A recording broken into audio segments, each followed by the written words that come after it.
Allahu Akbar, Allahu Akbar, Allahu Akbar, walillahil hamd. Kaum muslimin muslimat jamaah salat Idul Fitri yang dimuliakan Allah Subhanahu wa taala. Segala puji bagi Allah, rahmat Allah Rahim.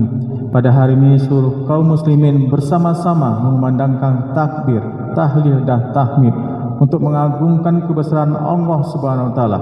Dengan telah selesai pelaksanaan ibadah puasa di bulan suci Ramadan 1445 Hijriah, mari kita akhiri dengan mengucap Alhamdulillahirabbil alamin.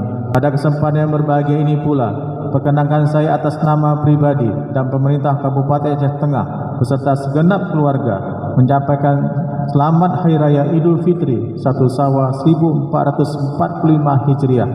Taqabbalallahu minna minkum, taqabbalallahu ya karim, minal aidin wal faizin. Mohon maaf lahir dan batin.